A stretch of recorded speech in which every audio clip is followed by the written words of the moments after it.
and you're watching Pro Teaches News. Ooh, is somebody talking about pros? Not that kind of pro. See you there.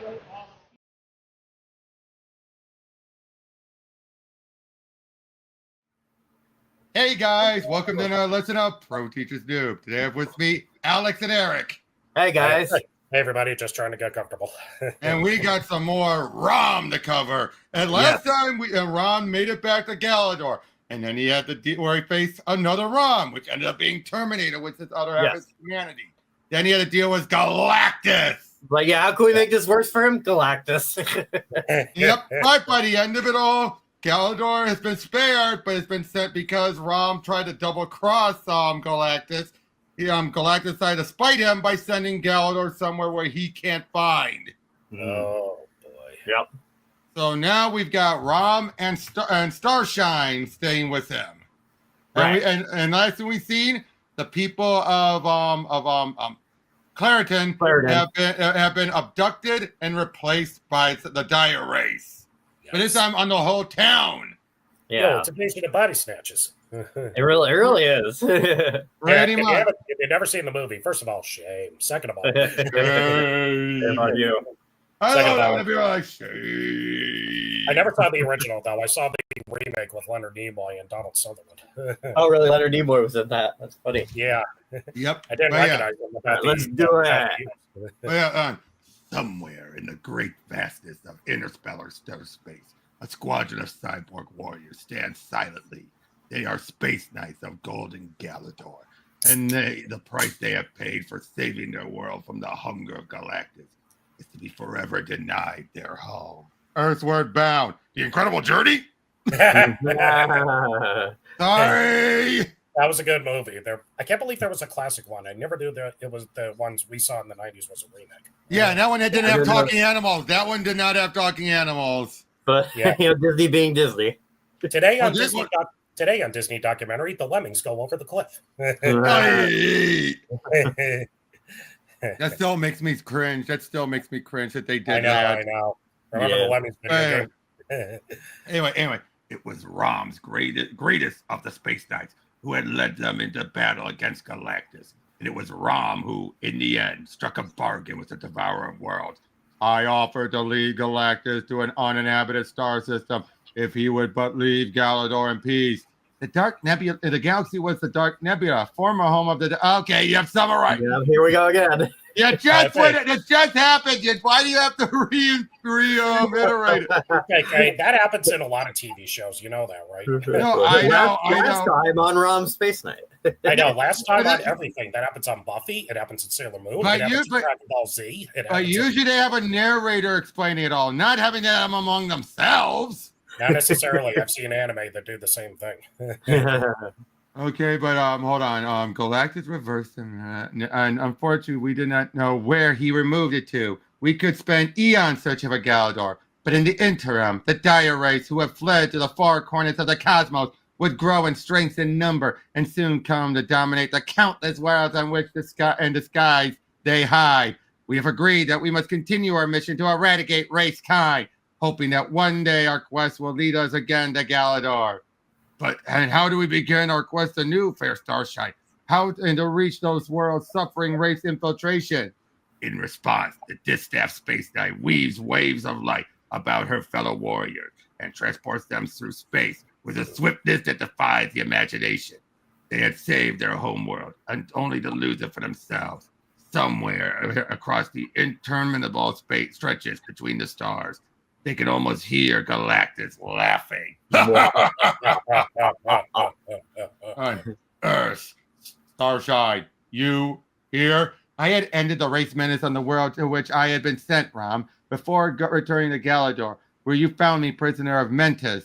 Thus, though I teleport our karmas to worlds whose coordinates they carried in their memory circuits, I chose to accompany you to this world. Two space knights can more easily eradicate race kind than one. Is that the sole reason for Starshine joining Rom? Or is there another unspoken reason hidden deep within the golden Galateris' heart? Rom hesitates, Was Galador lost to him? He realized that he had been looking forward to returning to Earth, to Claritin, to a woman named Brandy Clark. Yet, why? Half his humanity perished on Galador, dashing his hopes of ever being a man again. Starshine's humanity is lost to her, too, in a cryogenic crypt on Galador. Can they not comfort each other in their loneliness? And Claritin lies in this direction. Rocket pods drive the space knights through the Azure West Virginia skies until in less time than it takes to tell Rom and Starshine Rom and Starshine drop down towards Claritin's main streets. Friends, Earth's friends, Rom Spaceknight has returned. The Claritiners gaze skyward and then react in instinct, abject fear. Rom, I thought you said that these beings were your friends, your allies. I do not understand it, Starshine. All of Claritin knows me. Its citizens have fought beside me to drive the wraiths from their town. Perhaps it is you they are reacting to in fright, and having seen another space knight. Upon hearing Rom's words, a change comes over the frightened Claritiners. Another space knight? Then we have nothing to fear, Rom? Nothing at all, woman of Earth. Starshine is a friend. Well, any friend of yours, Rom. Welcome home. Home, perhaps the only home you will ever know again. Hi, lone stranger. Claritin's been quieter in a losing team's locker room after the Super Bowl. Torpedo. Yep, Claritin's resident superhero, and you're stand-in whenever race business takes you out of town. There has been no dire race activities in my absence then. Not a stitch. I guess between the two of us, we taught those space-shifting space bogies not to mess with this town. Rom, I wonder if perhaps you shouldn't use your energy analyzer or my light eye to ascertain whether these beings are really what they appear to be. After all, the race are adept at taking any form, even those of a friend. Sure, analyze it if you want, Rom. We've got nothing to hide. But first, there's a little lady who's been waiting for you to get back. Brandy. There is no need to analyze these beings, Starshine. My heart tells me they are who they appear to be. Sometimes, sometimes I got a bad feeling about this.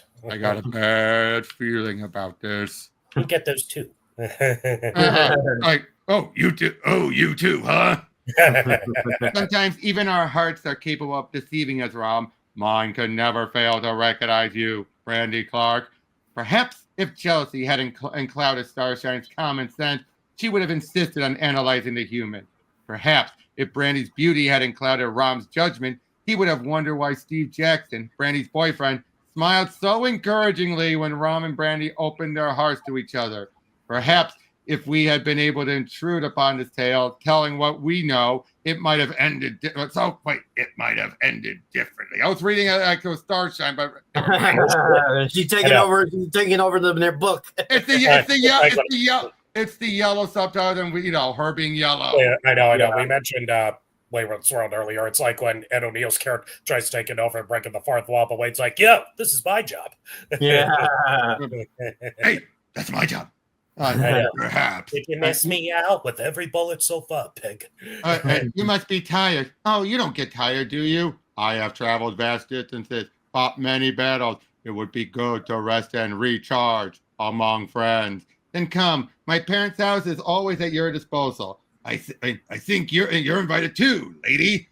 There's a weary space that allows themselves to be led away, and the Claritiners watch them go. The home of Jonathan and Sarah Clark is just outside Claritin. It was here that Rom Spaceknight first found a welcome on Earth. It is here. Is that how you would call it? First found a welcome. I wouldn't call it a welcome. You guys are getting a bit too into the Marvel sense of humor, I got a feeling. Men your age should not be reading comic books or watching cartoons, I think. It is here that he finds finds the peace that comes with acceptance. And so this Mentis guy took over Galador and was getting ready to deliver it to the Dire Race.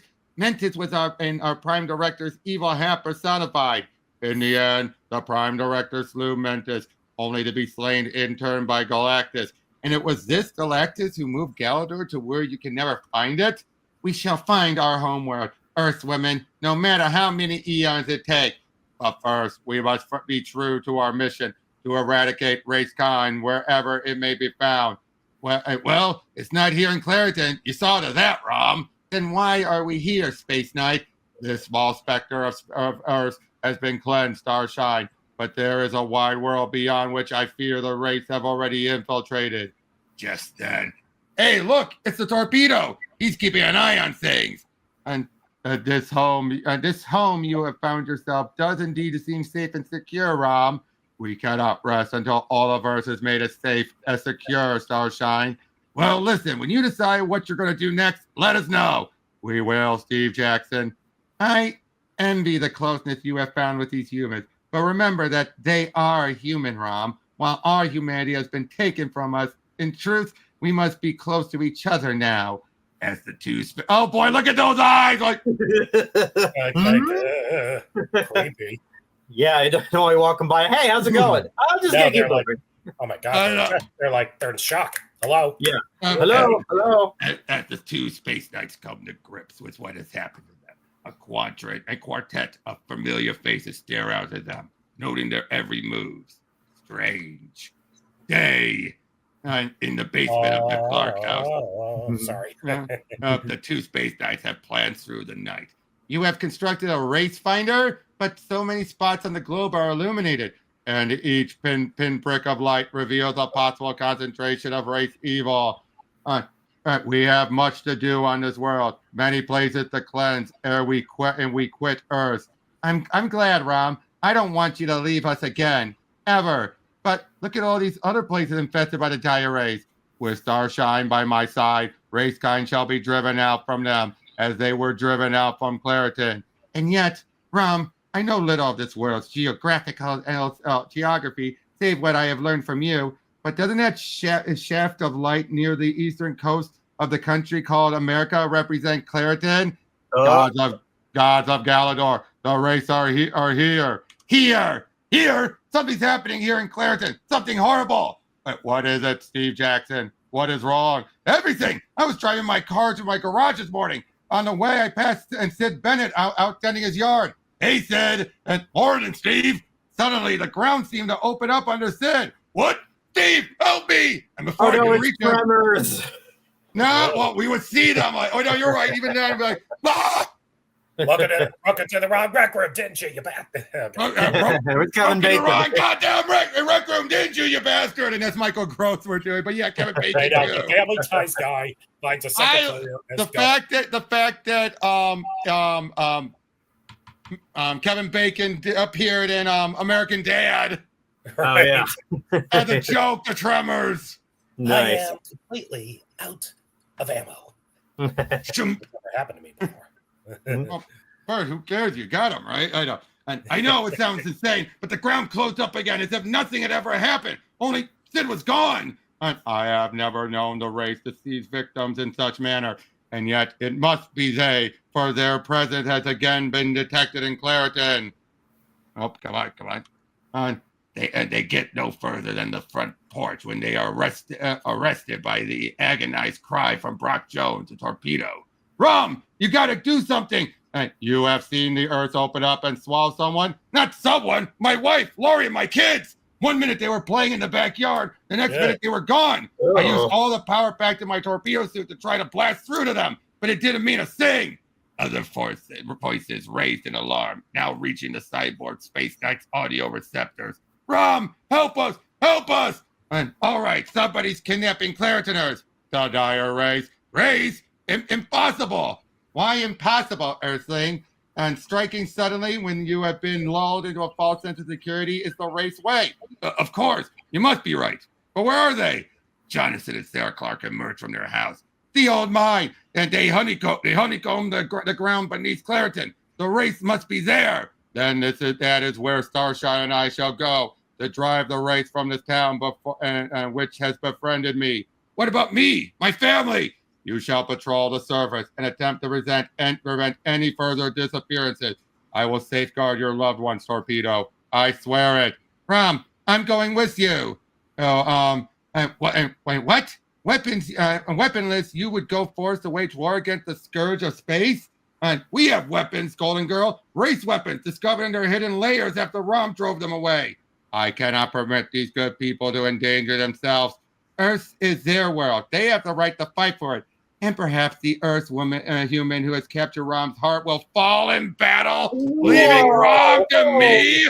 Whoa, hold on. Marvel was always like this whenever there was that doesn't scream bitch. I don't know what does. Marvel was always like this whenever there was a love triangle, and there's always got to be the girl. There's always got to be the jealous girl. Seriously, Starshine. Seriously, Starshine. Wow. It's like Gwen when Mary Jane. Oh mine. It's like Gwen when Mary Jane came along. I swear. We're coming. Or Wolverine in between Scott and Jean the first time. Oh, God. We're coming, Rom. Then, since I cannot dissuade you, I could only reach the minds ahead of you and try to eliminate whatever dangers await ere you arrive. Rom is angered, but we must find solace in each other. Yet, how can we, as long as Brandy Clark lives? We are the only two of our kind here on Earth. Rom must love me as I have always loved him. Since when? Well, yeah, when was that ever hinted at? I got a feeling this goes back longer than we even think. Woman Space Knight, male Space Knight, we must be in love. It's like we've been following this, and I never got that hint. Did you? No. But she mostly like tussled with like Terminator, arguing with him all the time. Guys. Can't we all just get along? Guys, let's be honest. Let's be honest. Guys, it's the old, rescue romance kind of thing. I'm sure they've seen each other's lives so much, he's going to develop feelings for him. Well, maybe, but still, anyway, they're gone. Steve and I will go after them. Something's dragging our people down into the mine. Something which we had no part in creating. I was wondering if it was some unseen force that's not related to the race. Yep, whatever it is, may be a greater threat than Rom and Starshine, and we'll let them fight us. But we'll let them fight for us, and then deal with the survivors. Yes, a good plan. It must work. It will work. It must work. Suddenly, I love how the narrator's like opening up beneath us. Torpedo, blast us free. That's right. I got the torpedo suit. Should be able to jet blast free. No, whatever's got me's too strong. Change shape, fly away. Too late. No time. Too late. Strange. Very strange. Give him a Terminator thumbs up. No. People are strange when you're a stranger. People say when you're alone. When you're strange, people come out in the rain. All right. Yeah. I don't want this video to get copyrighted. The humans are neither cowards nor weaklings, Starshine. They have fought for their town, but I do not wish to rush them headlong into danger. But if something were to happen to the Earthling called Steve Jackson, Rom, wouldn't you feel that an obstacle had been removed between you and Brandy Clark? Okay, she's got a point there. He would. She's not entirely wrong with the way Steve's been acting. Yeah. Or the way Rom has acted. Yeah. But Rom has never fully thought it was been the narrator telling us that, not Rom himself. Yeah. The narrator say, I love whatever the narrator could be an unreliable one. Yeah, be careful. Even he's confused with what's going on here. Yep. Wouldn't you feel that you had the right to profess your love to her? And by the same token, if some mishap should remove Brandy from the living, I would feel free to profess my love for you. It could all be blamed on the dire rays. Oh, yes, he will be mine. Oh, yes. Mine. I love it. thinking thoughts unworthy of a space knight. That's putting it mildly. Starshine leads Rom down the darkening mine, while close on their heels come Steve Jackson and Brandy Clark. Are you sure it's this mine? I saw the trail left by Rom's pocket boss arc down here, and their space knight stink is all around. This is a perfect place for a betrayal. Down. Rom, something is amiss. Why? What do your light rays reveal? My light rays vision detects nothing but darkness and more darkness. My audio receptors, however, are picking up the sound of something large burrowing towards the stone. Now I hear it too. What? Monster! Oh, God. In darkness it comes to deal death. A demon of the dark nebula. What manner of creature is this? That is what my energy analyzer must determine. Your analyzer, by the time you discover whether the monster be of race or Earth's origin, it could twist our space knight arm into scrap. I am pledged to safeguard all life forms indigenous to this planet, and I am pledged to protect my fellow space knight. A creature flees blinded by your light eyes. Why did it attack at all? It was sent by the race and by its race masters? I am not sure, Starshine. I am not sure. Behind the descending space knights. Did you see that monster? It was not one of ours. Starshine and Rom have penetrated and deep into the caverns. All their attention will be on dangers ahead. They'll never suspect the true danger behind them. Oh dear. It's the suspense that gets me. I cannot rid myself of the feeling that creature we fought was not of dire race origin. What else could have created it or summoned it forth? I know so little of our Starshine. This world has secrets. Rom! Strange dwarfish figures leap out at us from the Stygian shadows, attempting to drag us down into the darkness. But again, this has like a B movie vibe. I love it. It does. It does. You know, well, seeing as how that Marvel that kind of came out of the monster books about Atlas, I'm not surprised. Guys, you can always kind of have that B movie, but let's raise it to where it's still very dramatic. Still, right. But again, shall my light eyes dispel the darkness, and the creatures fear the light. It pains them. Do not harm them, Starshine, for my energy analyzer reveals that they are of Earth. More of this Earth than the humans who stride this world's surface. What? I do not profess to understand yet, fair Starshine. Yet I shall, and the answer I suspect is to be found in deeper darkness still. Behind the descending space knights, the pink skin attackers flee in the deadly ray fire. Who are they? What are they? They are not of us, so cut them down. Such strange screams, yet they didn't seem to possess the intelligence to devise a plan whereby our people would be caught unaware and dragged screaming below the earth. Yet someone did devise such a plan. Yes, and that someone will pay for it with his life. Deeper. Rom, can it be that this world is home to more than one race of beings? It is a question I never sought to ask those humans with whom I have come in contact, Starshine. Nor have they ever preferred any such information. In short, I do not know. Then perhaps and prepare to be enlightened, Metal Mouser, for you have just entered the kingdom of the moment. Oh my God! Yeah, I gotta do the joke again. Cowabunga, dude. How's that? I know. Simpsons. Oh, right. Wait, what episode? No, the mole man, the old man. Oh, that mole man, Cowabunga. Oh, yeah, Hans, you mean? Hey. Yeah, but people call him Mole Man. Right, get face. Eggman gets hit by football. Give that guy the $10,000. This isn't America's Funniest Home Videos. The menace we were warned about came to Subternia. Coming to Subternia has come. Then the outcasts will drive it out or die trying. Rom, what kind of beings are these? My energy analyzer reveals that they who call themselves outcasts are as human as any who dwell on Earth's surface. But our fellow man cast us out. The mole man took us in and provided us with great powers, which we have pledged to use ever in his service. See Marvel Treasury Edition number 25. I require you to use your powers now, Digger. Other refugees from the surface world have petitioned me for protection. At first, I hesitated. Now I see that the same danger that overtook them has spilled over into Subterranea. Slay those who would invade my realm. As the mole man... No, I just had mucus. And as the mole man commands, so shall we outcasts obey. Stand aside, Digger. Let Boulder come at them first. The Boulder, sorry. The fact that it's Mick Foley doing The Rock. I love it. I know. Yes. Water which stinks. We'll all see a fighting aplenty. Landslide wishes it were not so. Rom, what do we do if indeed Earth and not the Dark Nebula gave rise to these beings? Your pacifism will be your death, Earth mover. Then we cannot cause them harm, Starshine, lest we violate our Space Knight code. You are encased in metal, alien, but Digger can slice through anything. Not Caledorian and Caledor forged armor, human. And now away. I will not fight with you.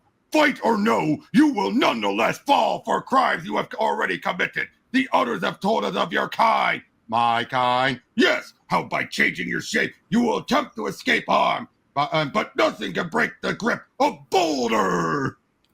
You yourself shall leave go, human, lest your arms be burned by my igniting rocket pod. You warned me so that I could let you loose. I have already said that I will not fight with you. Neither foe has yet changed shape, Water Witch. Perhaps they feel their present forms are powerful enough. Are you mad to babble on about us altering our form? We are Spaceknight, human souls crafted to mighty cyborg armor.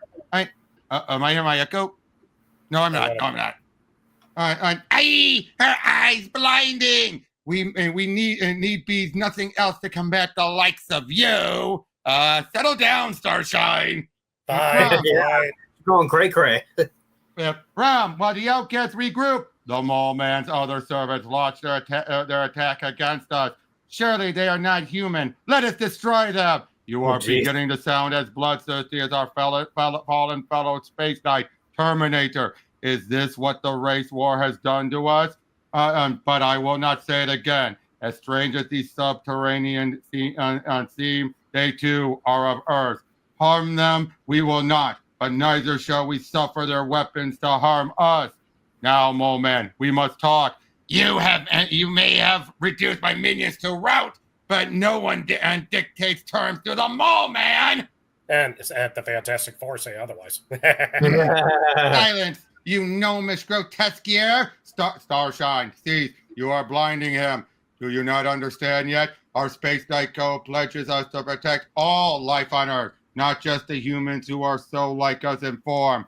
You pledged to protect humanity, but it was humans who came to me seeking protection from you. Oh no, Mole Man, not from Rom. That big silver dude's the guy who's been battling to make Earth's race free. Brandy, Steve, Torpedo. Then has the Mole Man dragged you down into his realm as well? Whoa, I can see there's been a breakdown in communication here. The Mole Man didn't snatch us away from Claritin, Rom. It was the Dire Race. They kidnapped and duplicated us to set a trap for you.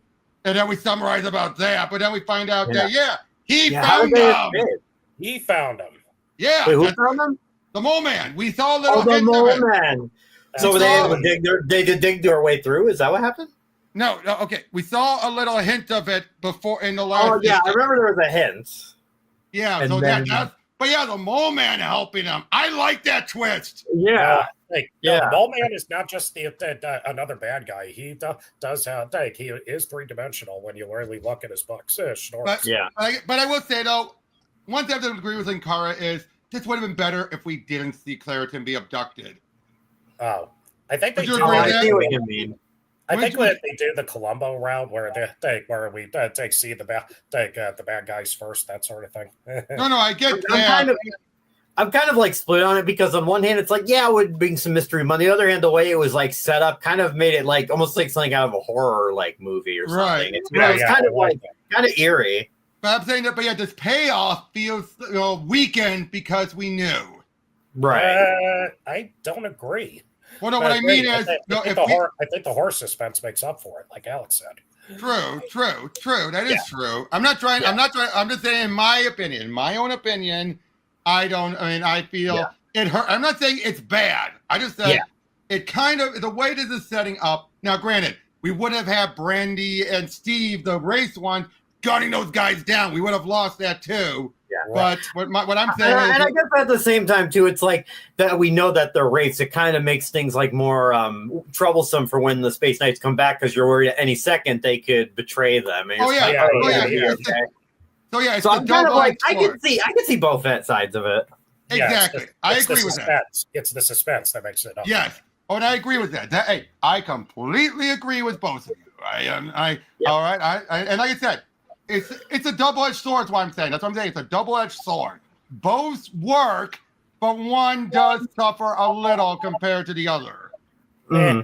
I've seen worse in other horror movies. Oh yeah. Oh yeah. But like I said, completely understandable. But then the race evil we detected in Claritin was in the town itself, not in my realm here below the earth.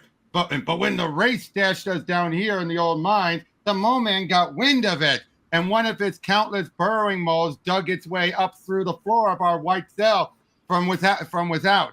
Once the mental illusion that the cell had no walls was dispelled, the torpedo was able to blast our way to freedom. Oh, okay.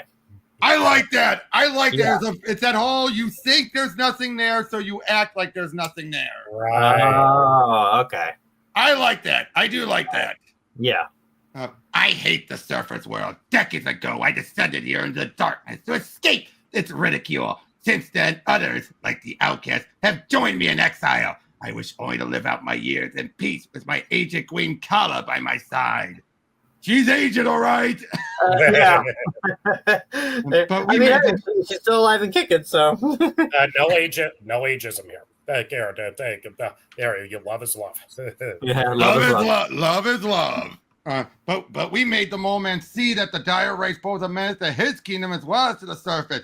So he helped us devise a way to combat the race by dragging them down and below the surface and overpowering them because they could shift shapes and escape. You defeated the dire race who have taken over your town yourselves. Not all the dire race, Rom. Not all the dire race, Rom. They forgot too. Who? Ah! She's throwing herself in front of Rom. Curse her! She's already summoning his neutralizer. Shape-shifting scum. Limbo is too good for the likes of you. Yet Rom, opened by Rom's neutralizer, the dimensional portal to Limbo yawns wide for these two screaming rays. See you guys. Those rays, they look like Brandy and me. Rom, your friend, is she? Starshine. My circuits grow so cold. Rom. Oh, no, not another body count. Tis I who have slain you. If I had heeded you and analyzed the townspeople when first we arrived. No, Rom, I distrusted humans, not because I sensed danger, but because I was jealous of the love you bore for this woman of hers. Love? Yes, Rom told Race he believed to be you.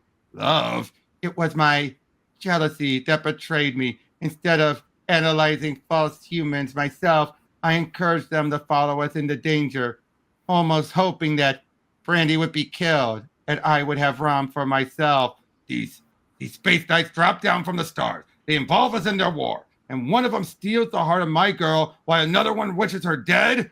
What do we need him for? All right, and Rom alerted us to the race menace, but we've proven tough enough to take care of ourselves. We don't need space knights screwing around with our private lives.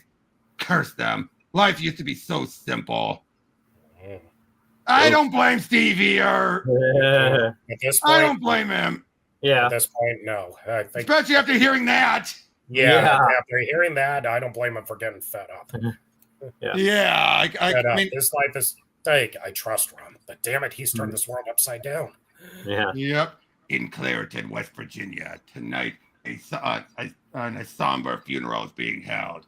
The pallbearers, priests, and all but one of the mourners are human. The corpse was of a space knight. Starshine! And ashes to ashes, dust to dust. Pay your respects. Yep. F in the chat. F in the chat. Yeah, yep. F in the chat. These Claretoners to whom Rom is closest, Brandy Clark and Steve Jackson, came back, not wishing to intrude upon his grief. They too have lost loved ones in the ongoing race war, from which Rom has come to deliver them. But this is the first time they've seen a space knight fall in battle. Rom, on the other hand, has seen it countless times before. Ghostly images hover against a backdrop of stars. They are fallen. They are lost. You know, I just realized in the one issue, we see Starshine admit her love, show the jealousy, and then die all in one issue. Yeah. Damn.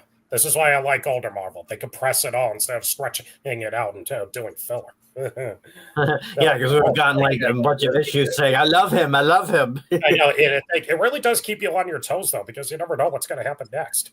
Oh, just you wait. I know, boy. I'm aware of what's coming, and I can't take it, man. Yeah, but we got a ways for that. We still got a ways for that. There's that deep healing breath. Unable to raise them, as he was unable to save them. Rom unleashes his neutralizer into the night. It is but a gesture symbolic of the space knight's anguish. but it coincides with the chill wind that suddenly sweeps the cemetery. Brock, can't you go to Rom? Talk to him? Honey. There are times when a man's better left to work through his grief alone. Daddy, I'm scared. Of Rom? Don't be, son. Rom's a friend who's lost a friend. What we're seeing now is his way of crying. His way of saying, goodbye, golden starshine. I cannot wake you from your endless sleep, but I can release those energies encased within your space knight armor so that your eternal soul may soar with the angels.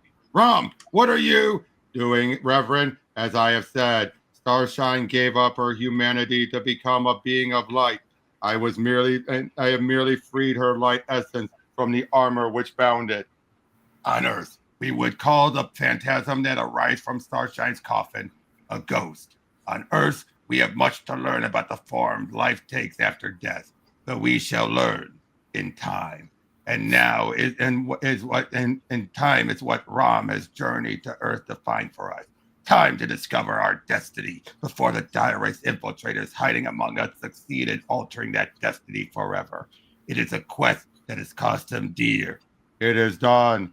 Rom, I just want you to know that all Claritin mourns with you. We know how you feel. Do you, Brandy Clark? Do you? I think not. You are human, woman of Earth. I am a cyborg, a man surgically grafted to the cold suit of Space Knight armor that stands before you. Starshine died because she forgot that whatever humanity we two once possessed either perished or was lost on far-off Galador.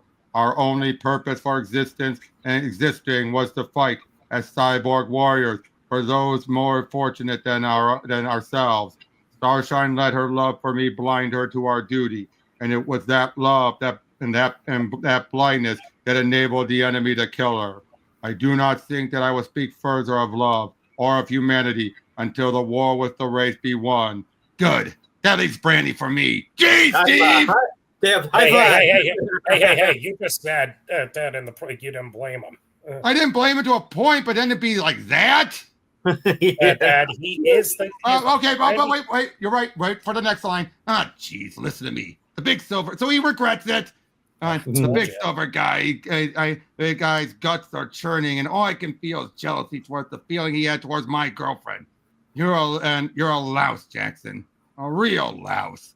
Okay, he did regret it, but Steve is not the only. I actually do have tears in my eyes. This is heavy, man. It is. Yeah.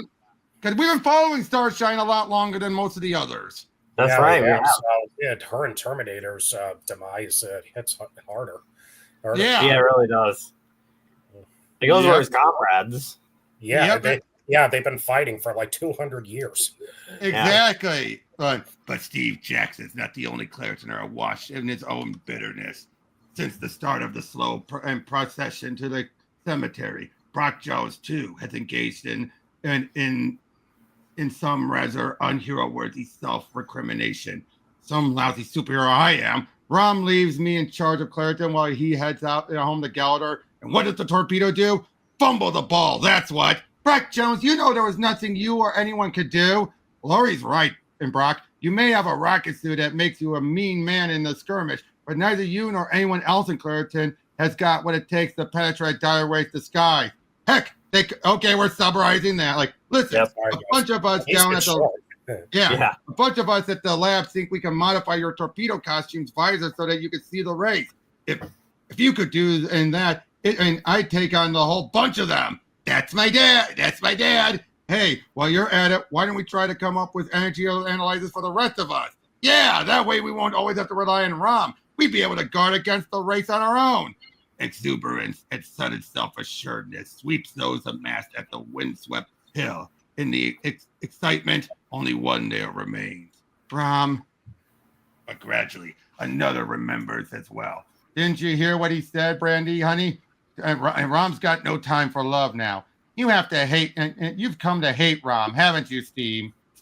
Brandy, I don't hate Rom. I never have. I hate this war that brought him to Earth, that disrupted our normal ways of life, that turned everything upside down. I'll admit, I tend to feel jealous when I hear that Rom has admitted he loves you.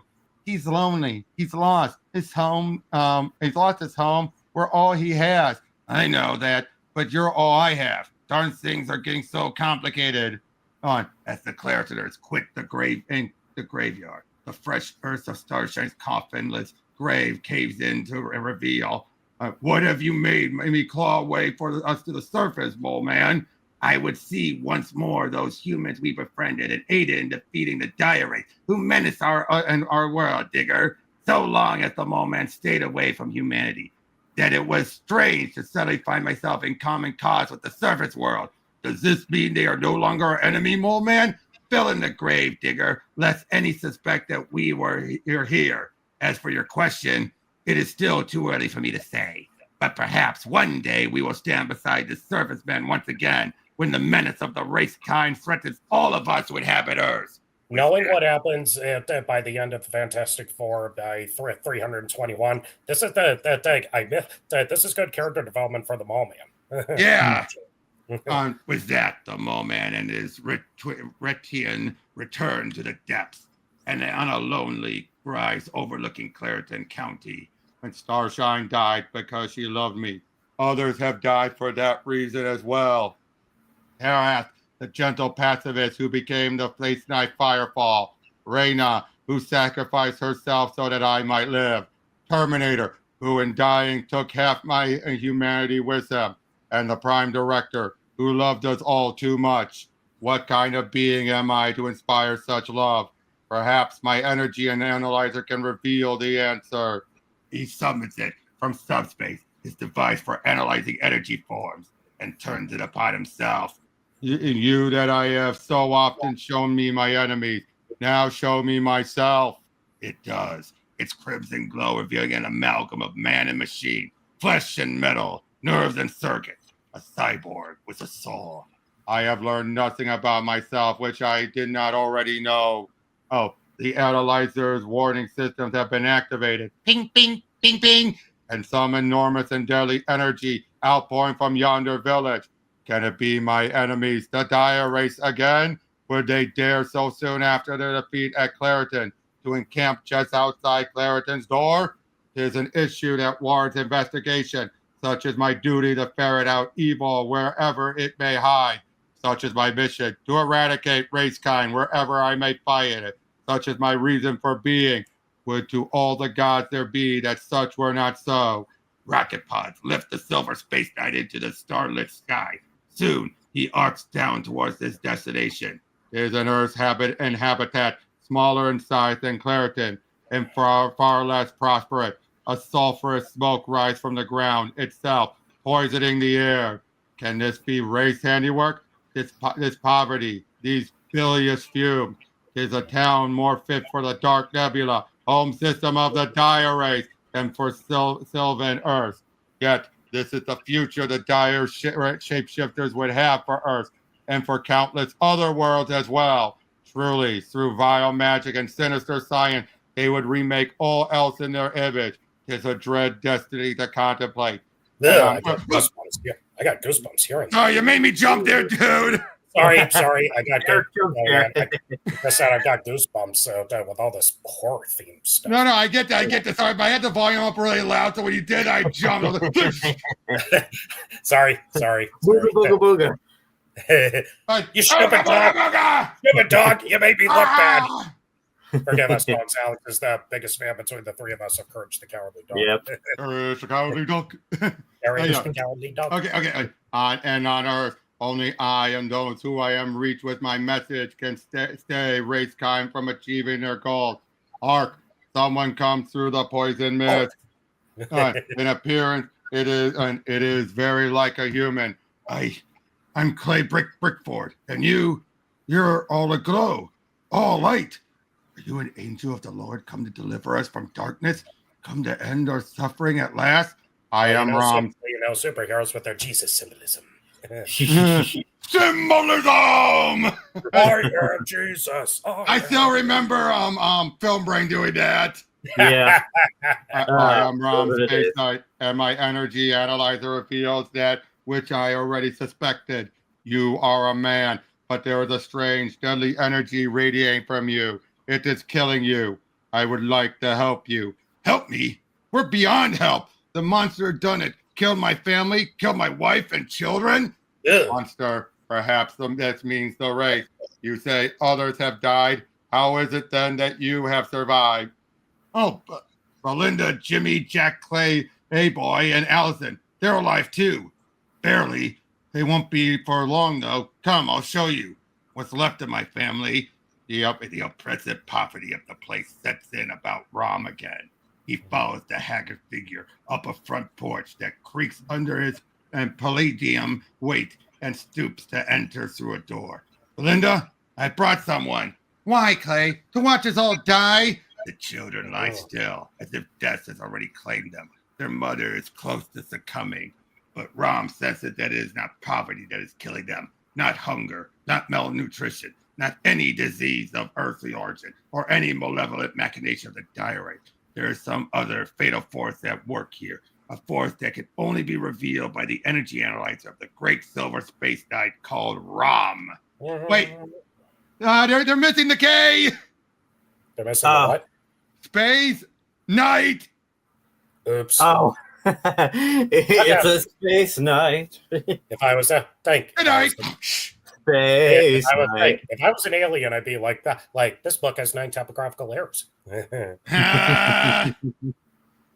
You are dying. There is no doubt whatsoever as regards that, the same deadly energy which I detected in him, who I first encountered, is spreading like a cancer in your cells. Yet it is energy, and energy can be neutralized. Rom's energy analyzer dematerializes to be replaced by his neutralizer. Let the deadly radiation now dissipate. Let those afflicted be cleansed. We're better. We're cured. You've healed us. You've saved my husband and children through some kind of miracle. Whoever you are, whatever you are, bless you. Austin has the silver cyborg inspired such praise.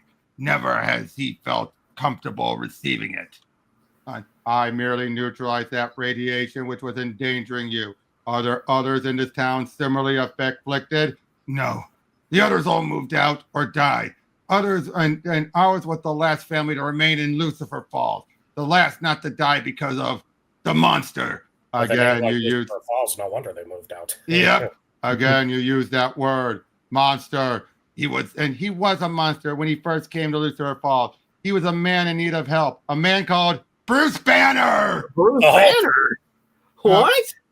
I know. Crossover time. We saw you in your plane falling and heard the crash and thought we'd see if there was any way we could help. Anything we could do for you, mister? All right, the town would be wonderful. Sure, no problem at all. But first, you're coming home with us.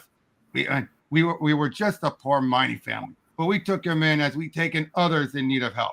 In fact, Bruce and another large learner named Lincoln seem to become fast friends. Will you stay and work with us, Bruce? Work is hard, but it is the best way of forgetting. Forgetting? There's a lot I'd like to forget. Yes, Lincoln, I'll stay. Like everyone else in Lucifer Falls, Bruce and Lincoln worked in the mines. Everything seemed to be fine until one day, oh, my stomach, it hurts. It hurts. Jimmy Jack, what's wrong? He's suffering some kind of contraction. Quickly, Lincoln, let's get him inside. I guess if we put 2 and 2 together, we'd have realized that a lot of folks started getting sick soon after Bruce Banner arrived. Maybe Lincoln suspected. He was closest to Bruce. Maybe that's why Bruce attacked Lincoln first. Attacked? Oh, this is all from an event of Hulk 179. No. Okay. And of which Manlo worked on it. Oh, so he's connecting the Bugsy written on. Oh, that's cool. Continuity. Boom. But yeah, so there's obviously a typical Hulk adventure. Fight, smash, things fall apart. The drink. Yep. It's a formula that's perfect. Wait. Since the show was still fresh in everyone's mind. Ding, ding, ding.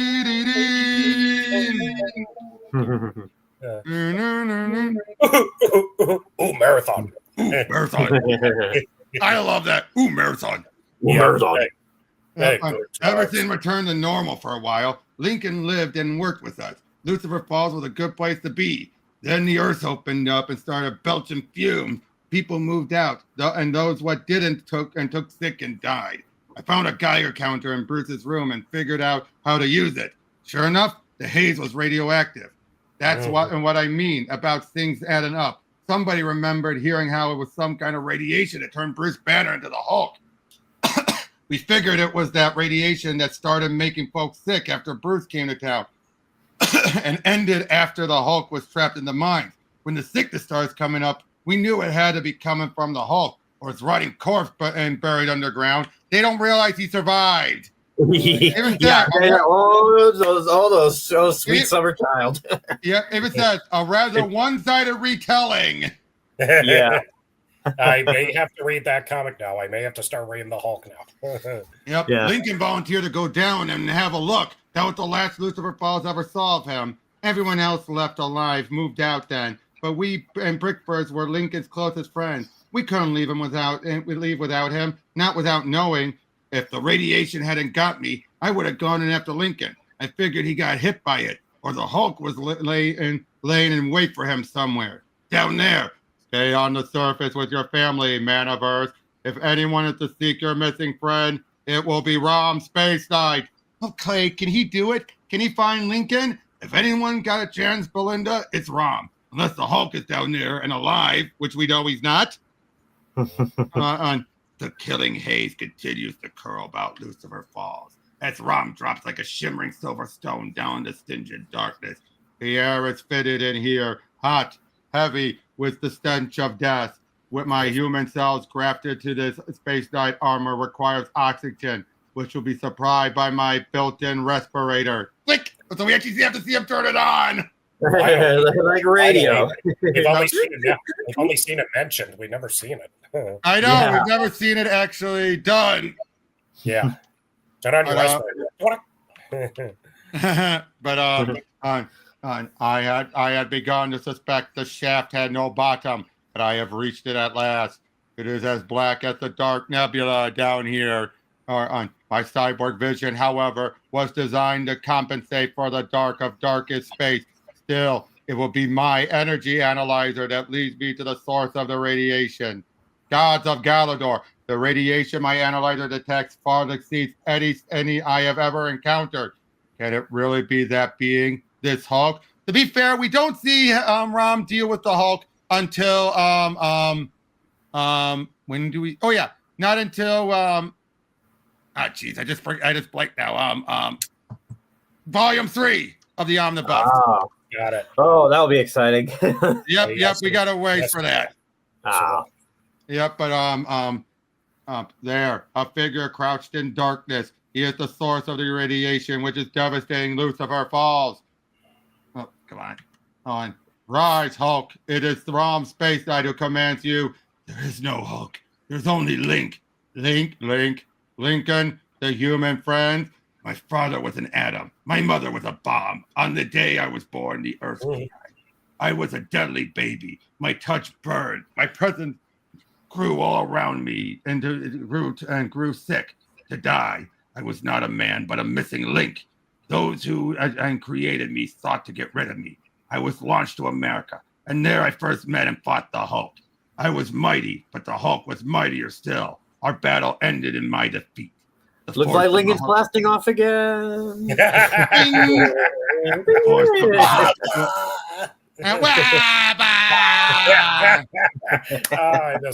I miss the good old days of Pokemon.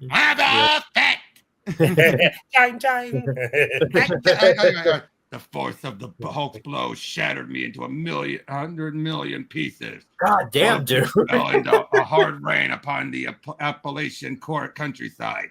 The preceding flashback courtesy of Incredible Hulk 105. Wait, the last one was Hulk 179, and this was Hulk 105. Oh, he's going back. Hold on. I got to double check who wrote Hulk 105. Was it also Mantlo? I don't think it was, but double check. No. Bill Everett and Roy Thomas. But clearly, when he brought him back in 179, he was tying into this. Oh, okay. I reassembled. My lethal radiation had been spent in my battle with the Hulk. For a time, I would not endanger those of whom I come in contact, such as the Brickfords. They gave me food, clothing, shelter. Being illiterate, I went to school with those children. They found me good hard work in the mines. I was happy until Bruce Banner came to Lucifer Falls. Will you stay with us, Bruce? Work is hard, but it is best way of forgetting. Forgetting? There's a lot I'd like to forget. Yes, Lincoln, I'll stay. I felt a sense of dread in meeting Bruce, the same dread he felt upon meeting me. We sensed that we were different, we too, from the rest of Lucifer Falls. Then, after Jimmy Jack fell ill, Bruce decided to find out just how different I was. It was a Geiger counter. He discovered that the source of the radiation sickness affecting Jimmy Jack was me. Ooh! The radiation started up again. Oh. That's why.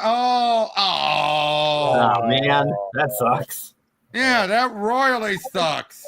Yeah. Not the kids, man. I mean, I know the Hulk is radioactive, all that, but I didn't think it would get that bad. That can't be good. Yeah. No. Okay, I forget. Again, Alex is also the biggest Doom fan between the three of us. I say we're on par. I say Alex and I are on par. Yes, but you also love Wolfenstein. I have seen you play Wolfenstein like crazy. I'm both, dude. I can be both. Sure. Yeah, can it be both? Both. Quake. Both is good. Both is good. Both. Yeah. But anyway, Bruce was a good friend. He told me that he had discovered before he told anyone else, but I got angry, accidentally hurled him into a mine shaft. Then I discovered what it was that made Bruce different, too. Hulk will smash! Now I remember. Bruce is Hulk. Hulk is monster. We were both monsters, but the Hulk instinctively knew what Bruce Banner had discovered, that somehow my body chemistry absorbed radiation and concentrated in a dangerous mass, which was slowly poisoning everyone, all my friends in Lucifer Fall. So again, much like the Captain Marvel tie-in a while back, this has pretty much been showing us something that ended happily, but in reveal, nope. Even back then, Marvel was probably one from underneath us. Would you agree? Would you guys see that? Yeah, yes. Yeah, absolutely. Yeah, it's like we finally have a happy ending, and Marvel keeps ruining it. No. They were born to put that in overdrive in the 90s. Here, that makes sense because of continuity. Yep. And it was never the Hulk who was the source of the deadly radiation. No, that's what people thought after fight. After I alone emerged from the mine, my radiation once again expelled by the force of the Hulk's blows. Since the Hulk never surfaced, I let Lucifer Falls believe that he had been the danger, and not I. But then my freakish physiology began absorbing radiation anew. Again, I became a danger to my friends. I had to get away, telling them the radiation must be coming from the Hulk, whose body was never recovered from the mines. I volunteered to go down into the darkness once more. Your self-exile has not eliminated the danger. Your radiation still affects Lucifer Falls. What? Your body is giving off intense radiation. The heat of that radiation has set off gas fires down here in the mine. The fumes from those fires are carrying your radiation to the surface. Worse, if you reach critical mass, this far within the Earth's crust, there is the possibility that you might explode and shatter the very planet. I must eliminate the threat you pose to Earth. Something materializing in your hand, a weapon. Before I came to Lucifer Falls, I had no desire to do anything except destroy. The brick first changed that. Now I want to live. I want to live. But to live. I had no intention of using my neutralizer to. Perhaps in time my radiation will dispel itself naturally. Perhaps then I can rejoin my friend. Work. Forget what I am. I will not let you rob me of that possibility. I will not let you end my life. I, who have thrice survived the murderous might of the Incredible Hulk, am powerful enough to prevent my life from being taken by the likes of you. I do not know if you wear metal, if you are metal. It does not matter. On what is mere metal to one whose merest touch causes objects to burst into flames? Sklappling! What is mere metal to one with the strength to turn into a bludgeoning battering ram? What is mere metal to one who would dare face any foe so that he might live? The missing link's assault is fast and furious. Rom has no chance to respond before he finds cold black waters closing over his head. His respirator still functions. The Silver Spaceknight is in no danger of drowning. The danger comes from the missing link's radioactively hot body, which converts the brackish pool into scalding steam. And despite the protection offered by his palladium Space Knight armor, the The human half of Rom, grafted to that armor, screams in agony. Ah!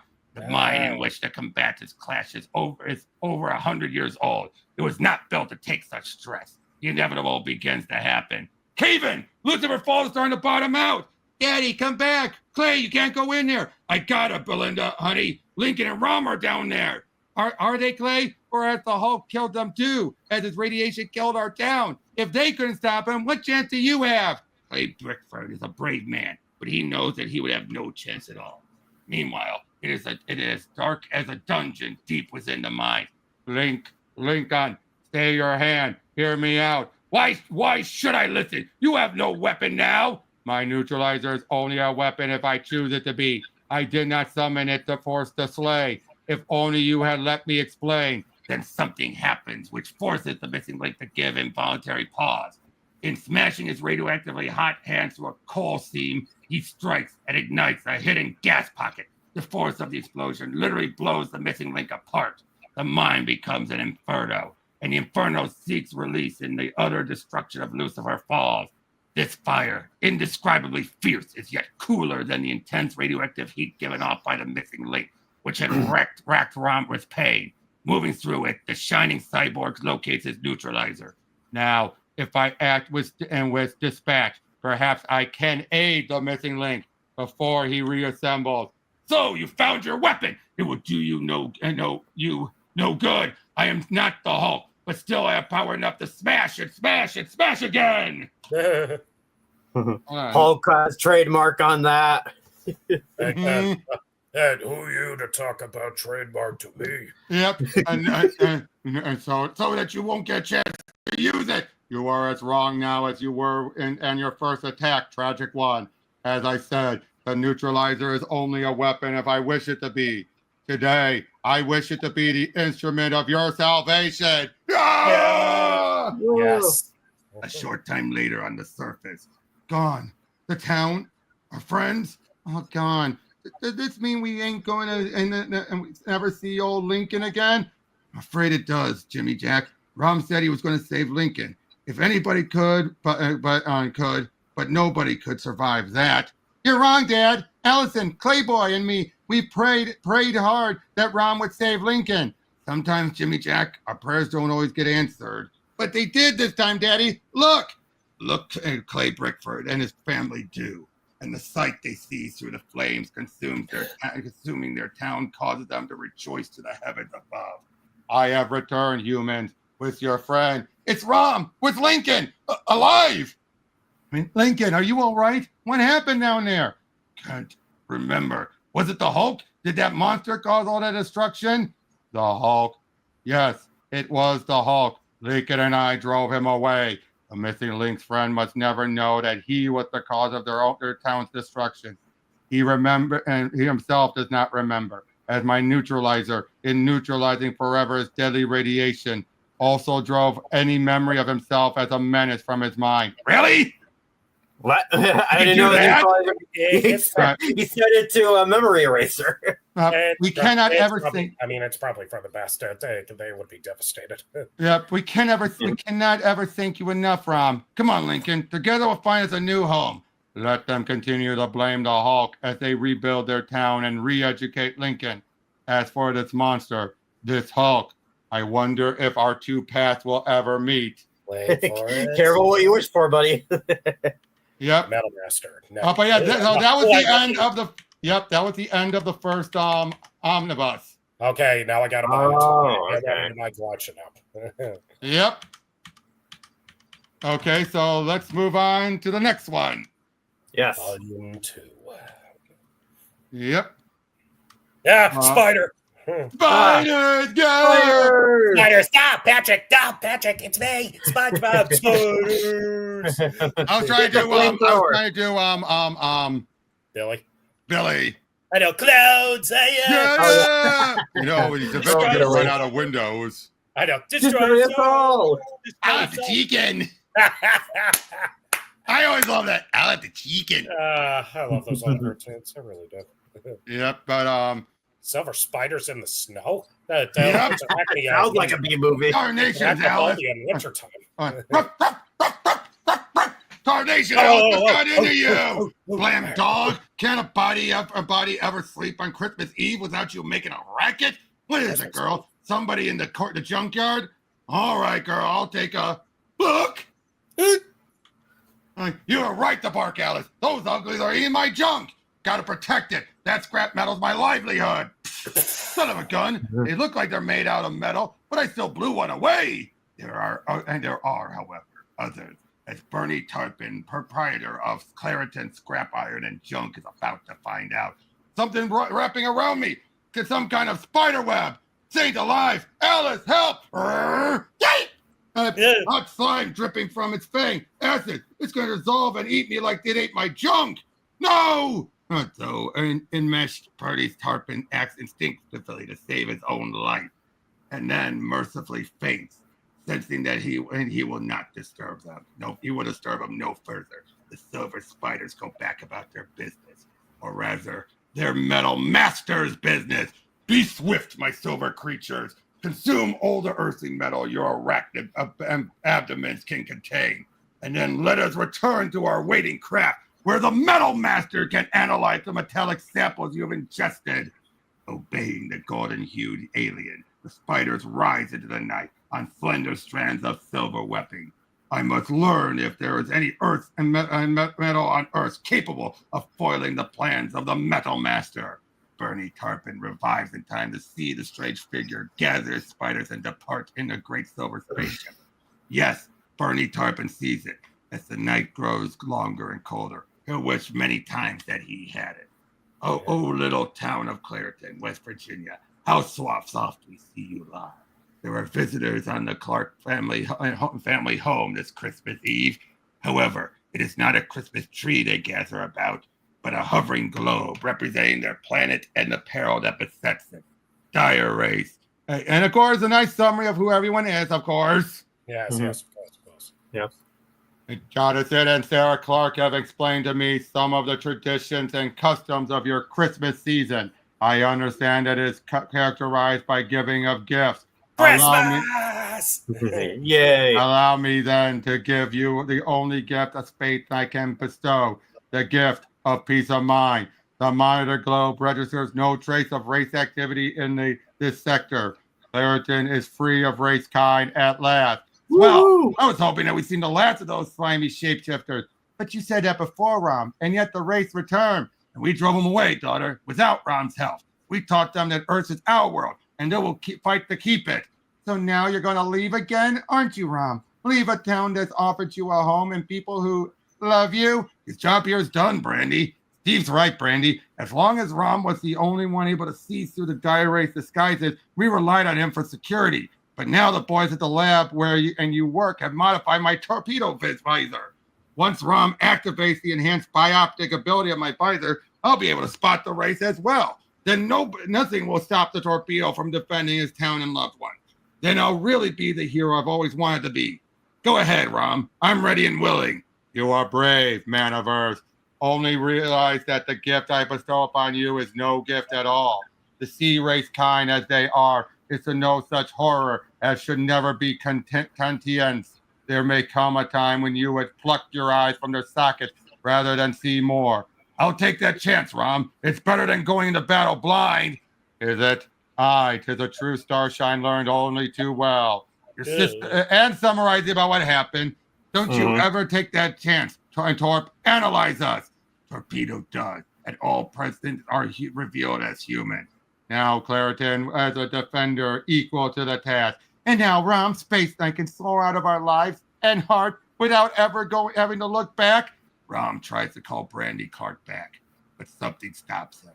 A word from you would have brought her running to your metal arms, Rom. I could not speak it. Yeah, I know. Your nobility got in the way. Or maybe you realize how impossible your love for Brandy is. I never said. You don't have to. It's not hard for one guy who loves her to tell that another guy does too.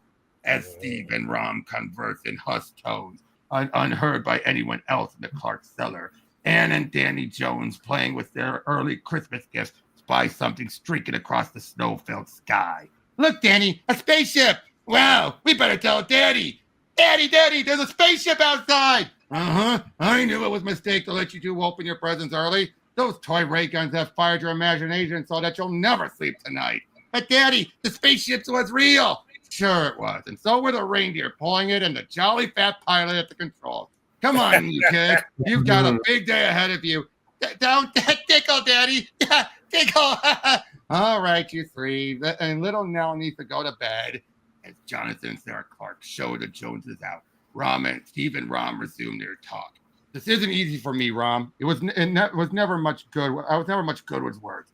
I'm your friend, yeah. And yeah, I am. I understand what you've done for us. And that we all of us owe you our lives. I'm grateful. I love Brandy, Rom. Always have. She loves me too. Or she did.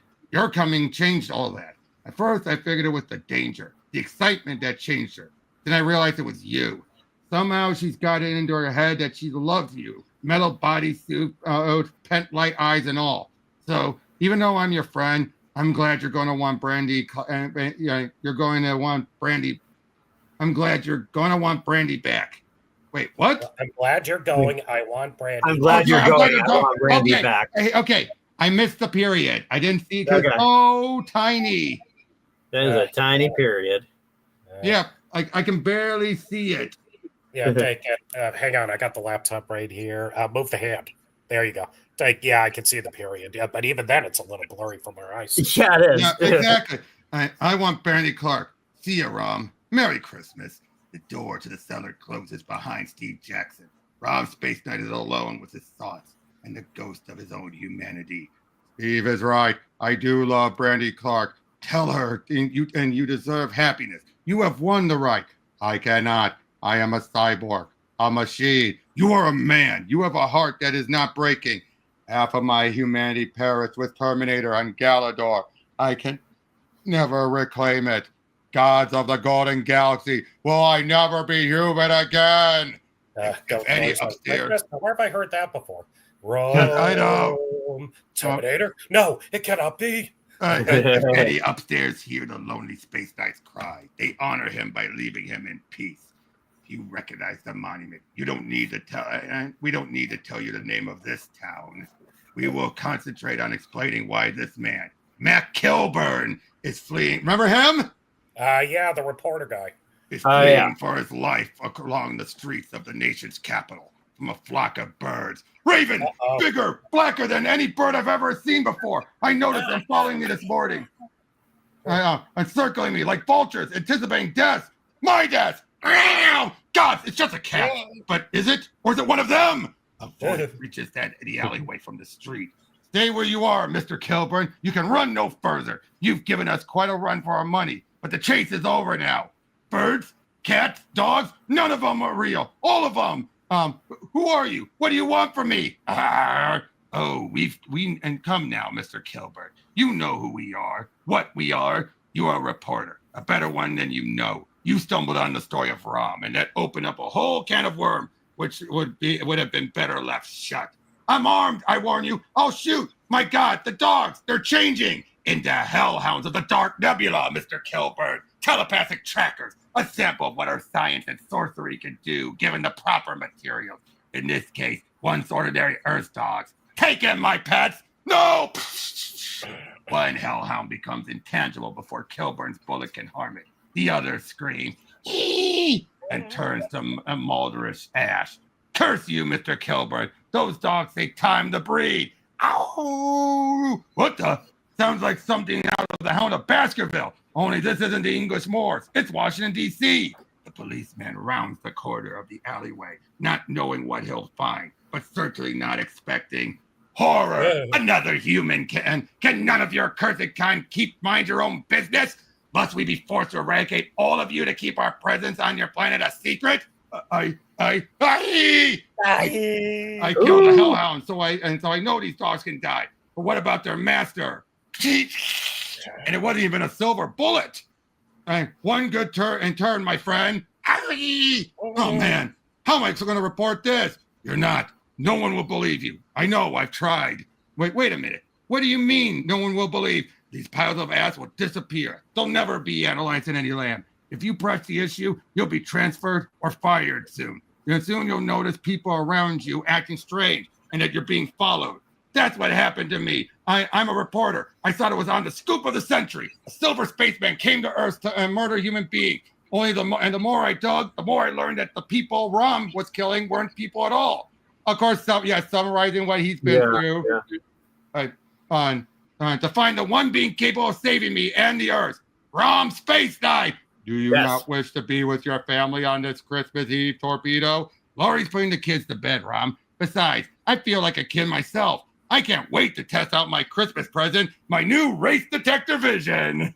Go for it. And pray you will never have to test it, Torpedo, for a positive result would indicate a race present in Claritin. And this is a community I love too well to ever again see evil befall it. Is it the town you love, Rom, or a certain young lady in it named Brandy Clark? Be still, Torpedo. Some things are better left unspoken. Even if they're true? Come on, fella. It's obvious you and Brandy have a thing for each other. The whole town's aware of it. And you want to know something? We all approve. Except Steve, of course. Wow! Okay! Oh my God! Wow! Yeah, turncoats, dude. Turncoats. I begin to think Steve's attitude about this whole thing is rubbed all of Claritin the wrong way. It's like, what is wrong with you people? No, it's like Daffy. What is wrong with you people? No, Daffy. Ew, looks like this little black duck is floored out of welcome. Goodbye, guys. By the way, I think we'll probably end before we get to Rogue, dude. Oh man, man, we run out of time already. Well, no, I'm just saying it is getting a bit long and all that, and these things are getting wordier. Have you noticed that? Yeah, I prefer that. It's better to read a book in half an hour to an hour. And the speech bubble. And a lot than today's decompressed. That's like nothing but pictures. I mean, let's wait and see. Let's wait and see. All right. I just said I have no right to speak of Brandy of love. That's garbage, guy. The lady loves the soul inside the silver sardine suit. Why don't you give both you and Brandy a chance? There is a world to be cleansed of race kind, my quest. Even soldiers get leave, Rom. Well, I gotta head back to town. Don't forget us. There's always be a welcome mat out for you. Thank you, Torpedo. Tell Brandy yeah. Farewell. You big silver stiff. Ease up. Learn to bend before you break. If this race war costs us our humanity, then maybe it's not worth winning. Hey, what's that down there? A farm? Oh, yeah, the old Mark's place. Uh-oh. Oh, no. Oh, boy. I've heard it was abandoned. Not sure why, though. Maybe I should check out the price. Laurie's always wanted a farm. Hey, is my new visor playing tricks on me? Or is there something shimmering in the air beside that old ruin of the fireplace? I better check it out. Who does it look like? Oh. After all, that's what heroes are for. The Torpedo skims in low over the snow. He had hoped to check out his new race detector visor this Christmas Eve. Heaven help him. He will have his chance. Already miles away, the somber silver space knight soars on in silence, unaware that he is under observation from on high. A man of metal? I did not know that this primitive planet harbored any such beings. True, I knew conquering Earth would not be easy. When I last tried, I was driven away by the Incredible Hulk. Oh! All the way back in Hulk number 6. I have that book. Wow. I have the master. So does this guy look the original Hulk through 6? I know I recognize Metal Master from somewhere. Yeah. I had to holy crap! This is only his second appeance. Or wow. That's crazy. I gotta look up a comic book database to verify that. Like, holy you never considered that there's a Hulk. Yep. And he's gonna get you. He's gonna punch you out. Only upon my return to my planet Astra did I realize that brute had duped me. I am the master of all forms of metal. Yeah, wait until you meet Magneto. All forms of metal. That's the difference between the master of metal and the master of magnetism. With which the power of my brain, I can command and control each and every metallic atom. But if Earth has discovered some new form of metal not subject to my control and is made of it invincible battle armor, I must test its power. Before I signal an invasion. Silver spiders drop from a silver starship towards the soaring silver space knight. A lot of silver. Yep. Word that I could follow. It's like an Iron Man book. You got iron, you got silver, you got crimson, you got You got all the metals. Would that I could follow the Torpedo's advice and profess my love for Brandy Clark. Ah, The sudden impact strikes the Galadorian gladiator from the sky. Ski! Sorry, slaver and skewering slaver scores our cyborg steel, and Rom's circuits scream with the pain generated by its human core. Vile creatures, away! Neither shall your webbing enweave me, nor will your mandibles maul me. I am Rom Spaceknight, and I am fodder for no foul creatures. Brave words, while watching from above. The Earthlings are more advanced than I had imagined. The Earth-forged armored resist my devouring pets. Ha! The Earthlings may have engineered the means of their own destruction. I command all forms of metal. If indeed I can take control of their invincible battle armor, I can turn their own weapons back against them. No invasion need ever be signaled. No Astron need ever enter the battle. I will conquer Earth single-handedly and be proclaimed my planet's greatest hero. And below, I know not which is worse, your fetid touch or whatever foul purpose lies behind it. I only know that this space night is not for eating. Oblivious to the destruction of his scrapyard, Bernie Tarpon lies where he'd fallen, having succumbed to the cold. Thus, fair arachnid, you have faced only Rom's fist, but now feel the power of my neutralizer. Then, his rage spent, Rom realizes what he has done. Gods of Galador, I have taken a life. The thought of being devoured was more than I could bear. Still, I have violated my Space Knight oath. I would not worry about that, Earthling. My spiders here are hardly what one would call alive. They were mere metallic drones, gatherers sent to collect metal samples, which they regurgitated into analyzers aboard my ship. That they could not devour you intrigues me, for I am the Metal Master, and I've come to conquer Earth. Why? Good question. We Astrans thrive on those very metals Earth possesses in great quantity. I came to procure them once before, only to be driven off by the Hulk. So to save face, I have returned to conquer anew. Hulk again. We're not. It's summarizing last issue, of course. Yep. A question for some future time. Tis the Metal Master who must be dealt with now. You activate your weapon. I am no mere metal drone, Earthling. I possess the power of metal mastery and the mental mastery of all metals. Watch! A bolt of pure thought stabs from the Metal Master's forehead to touch a crane standing idle in Bernie Tarpon's scrapyard. Yonder vehicle begins to move of its own accord, to transform into a machine most malevolent. And you disappoint me, warrior, or rather, your armor does. If it can be so easily defeated, it possesses not the invincibility the metal master had hoped to turn against its makers. If it is only more metal to be delivered as scrap to waiting Astra. In that you are wrong, Metal Master. The cyborg armor of a Space Knight is the finest armor ever forged. Good. Even before then, I dared to dream. But one further test, Earthling, before I take control of your armor away from you. Another bolt of thought, and again the scrap transfigures. Tentacles of steel. Inky! You wear my patience thin, Metal Master. There is a greater danger to Earth than that posed by you.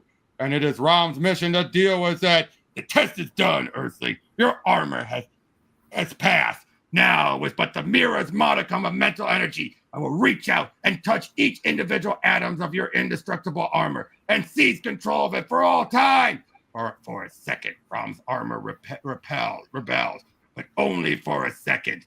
Metal Master. I love that. I know. You don't screw with Rob. Yep. At controlling the silver cyborg's palladium armor, even momentarily takes his toll. Circuits going haywire. Rom plunges earthward alongside the Astrain invader. Whereas Rom soon recovers, the Metal Master is not so fortunate. Never encountered metal like that. Never knew any metal I could not control. Never. Oh, damn, that's a crisis, dude. He's got The Metal Master made two mistakes. First, he assumed my armor was Earth-forged. And second, he failed to realize that as a cyborg, the metal of which it was composed is fused with my living cells. He never could have controlled it. But I see that an innocent has suffered this Christmas Eve. Have no fear, loyal one. Your master lives, though exposed to the cold. The webbing which bound him also insulated him. He will soon recover before a nice warm stove. The Metal Master's ship still hovers aloft. I have an idea. Christmas morning. And Thunder Nation, Alice. Can a body sleep on Christmas Eve? This morning. Sorry, girl. Had a bad dream about silver spiders and golden spacemen. And it wasn't a dream. Guess you'll be wanting your walk. Okay. As soon as I get dressed. Funny about that dream. Everything and everybody was either made out of metal or wanted metal. A good junkman's dream. Gosh, imagine what I could do with alien metal. Why'd I sell it to the government for scrap and be a millionaire?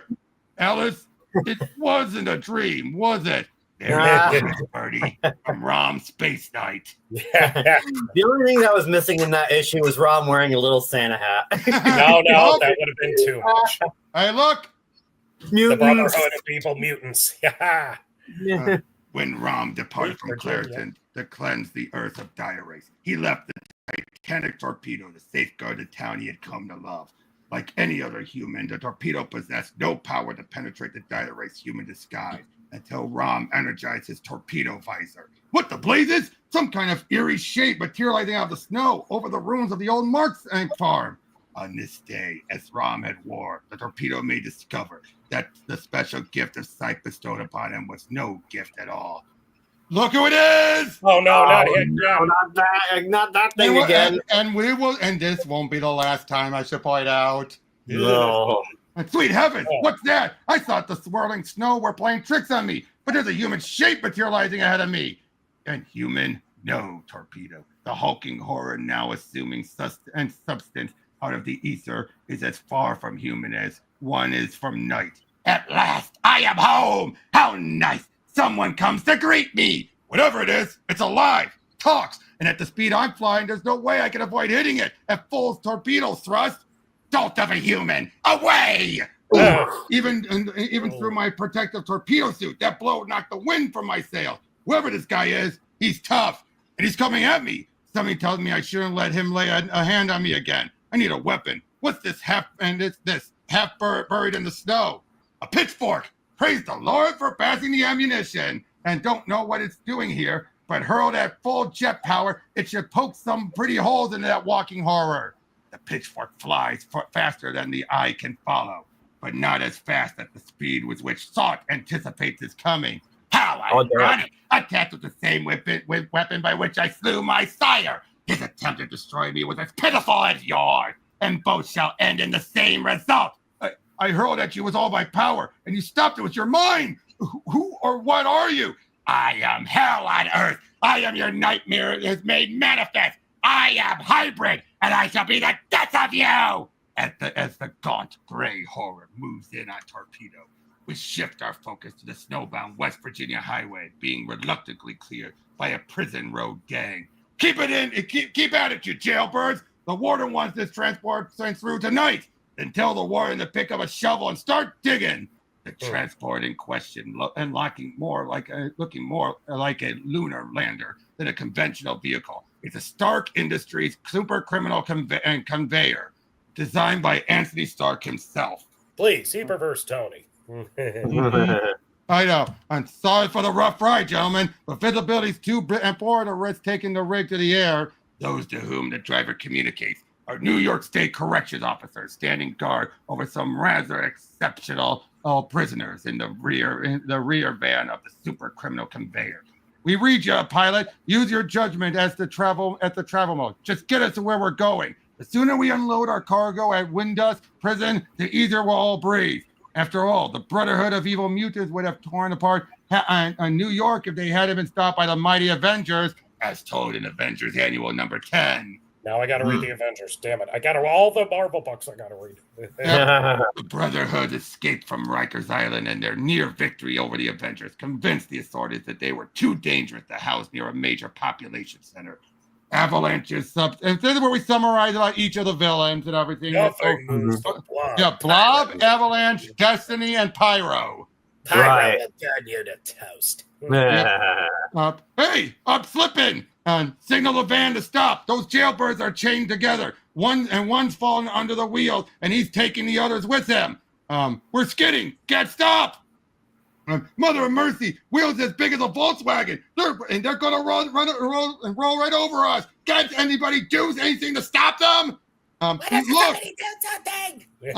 what is that? He is Rom Spaceknight. The huge transport shudders to a halt. Its forward momentum checked by a powerful cyborg being from another world.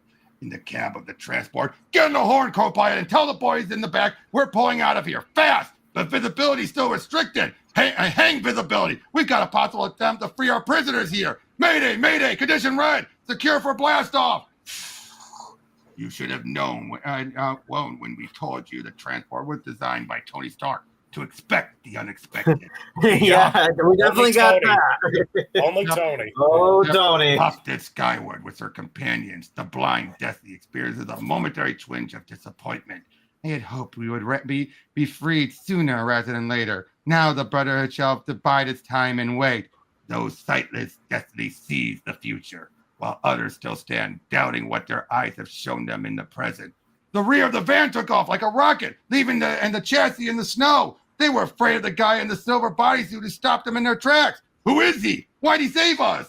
That is a question the guards intend to have answered as well. Stand where you are, metal man. We want to know who you are and what you're doing here. And I wish to know what manner of man changed his fellow human. If you be mad at all, something shivers in the silver Space Knight's hand. Rom has summoned his energy analyzer from subspace. A weapon! He's pointing a weapon at us! Drop him! No, not again. But they just run off in fear. Though, to be fair, this is the first time they met him. Who are you, and why has your fellow man seen fit to chain you? Huh? You gotta be kidding! We're slaves! That's what we are! Forced to do manual labor for Warden Windus! And Japes, have you popped your cork? Shut up and let me handle this. Uh-oh. Rom furiously scans his memory circuits for some definition of the word the human before him has uttered.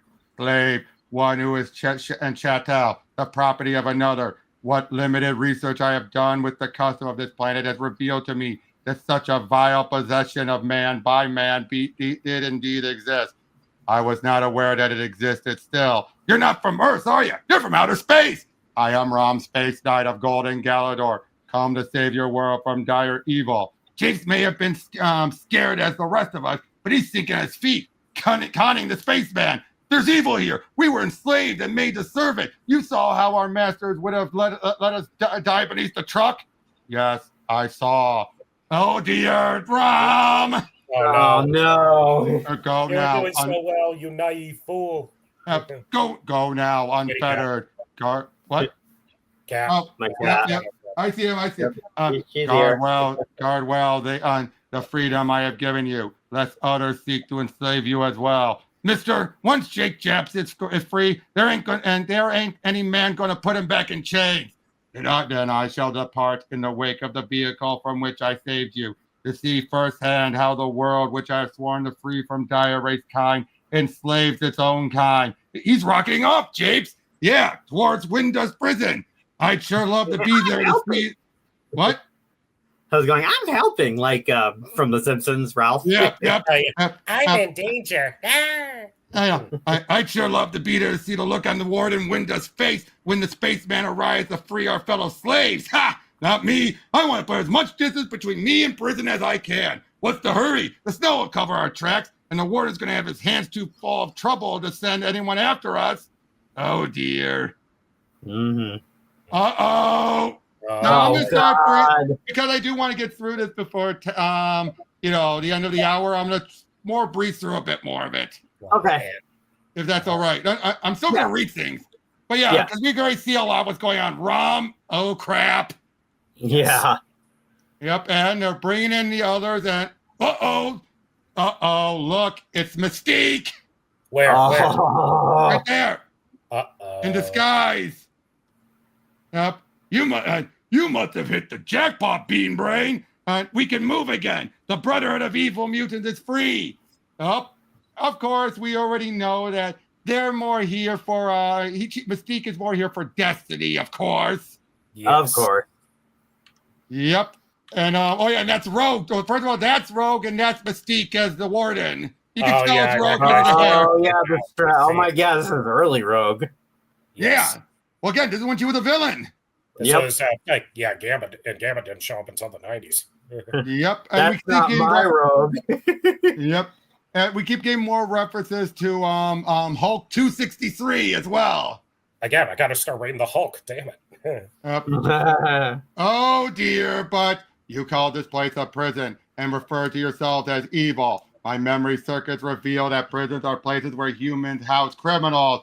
Well, ain't you the smart one? What'd you think you found in the big house? Elves? No, slaves. I fear now that those whom I freed on the highway duped me. You think? Nothing moves a blob. Nope. Yep, but yeah, big I wish I fight. could find that X-Men arcade game in the wild, the 6-player version. Oh, there's Mystique. Oh, yeah. Yep. Yep. But if that's a weapon in his hand, I don't intend to give our silver friend a chance to inflict any damage. Her name is Rogue. She is the youngest of the Brotherhood and perhaps the most powerful. Of course. Rogue, finish the robot. We must reach the air van. I overheard Tony Stark saying that bus was top secret, Mystique. So how in blazes do you know all about it? Delve not too deeply into the secrets of Mystique, Avalanche, if you value your own peace of mind. Oh dear. Oh boy. Yep. They're all, and it's only the ladies that are left at the moment. They leave the dudes behind. Screw you guys. Yep. And of course, he apologizes, of course. Earlier, I encountered humans changed. When I asked them why, they told me they were slaves. Slaves? They were some of the most dangerous criminals in the state. So I have come to understand during my battle with the evil mutants. What do we do with them, Warden? How do we hold a guy who routed the Brotherhood? And thanks to him, we still got 3 of them. Rom, I doubt there's any way I could hold you against your will. And I sense that you meant no harm. So I suppose I'll balance the books by giving you leave to go. I will attempt to undo the wrong my actions have caused, Earthling. Do me a favor, Spaceknight. Do that. Yeah. Uh-oh! He was right. Okay, you're browsing through it. We're at the end of the issue already. I know, because we only got one more left. Short issue. No, well, it was again because I browsed through it, of course. Remember, there was a lot more. It was more actiony, so.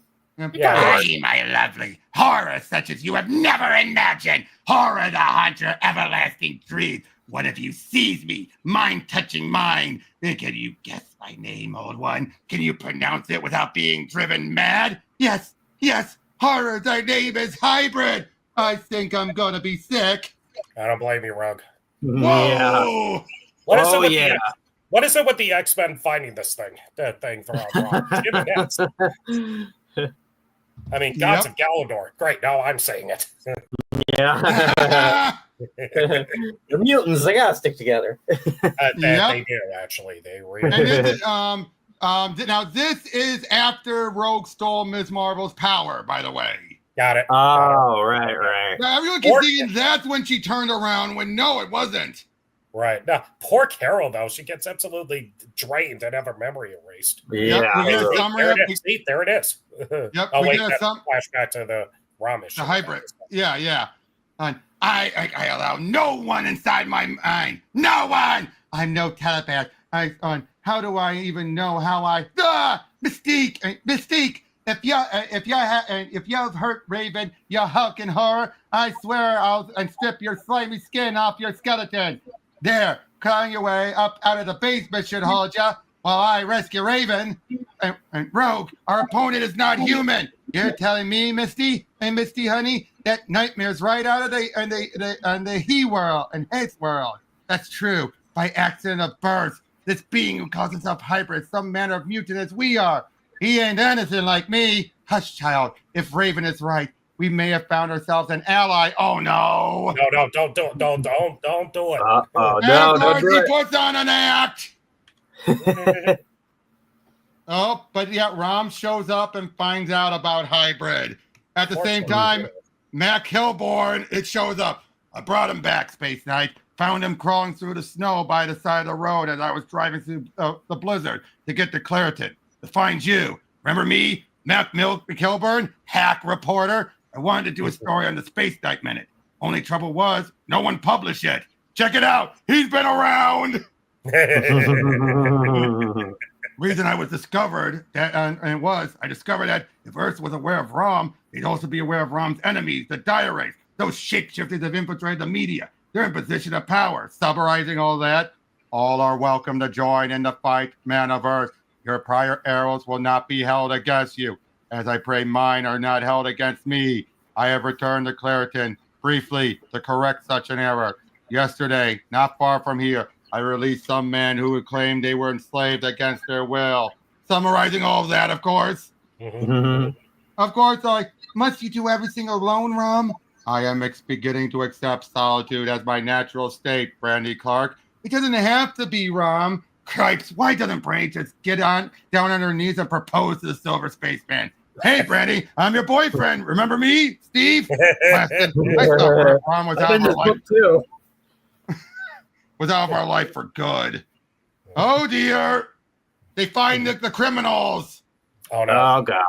Oh no! Jesus! Yeah! Yay! Yeah! Oh, he killed him! He killed him! Murderer! You murderer, guy! And even Mystique finds that's too much. Yeah. I can't deal with this. Yep. Okay, now I'm officially freaked out right now. I know. Rogue and Destiny are dead. Ow. Hybrid and woman, like my enemies, the dire race, you possess the power to twist yourself into any shape, any guise. I suspect you also possess the power to twist your words. Perfect. Yep. How perceptive, Rom. Yep. You're not as naive as I thought. If you could see through my deception, your wounds vanish. You are whole once more. Yes, it is no longer necessary to play damsel in distress, since your selfish concern for me has set you up for our attack. Hi there, Tile, Sleek, and Silver. Remember little me? Rogue, why do you do this, child? Unlike Mystique, I sense no evil in you. I bet you say that to all the girls. Be serious if you can. If Mystique knows of Hybrid, then you have encountered him. The danger he harbors is more than you dare dream. Put in the squeeze on me, Silver. I could come to like this if your armor weren't so cold. My spine! You're cracking my spine!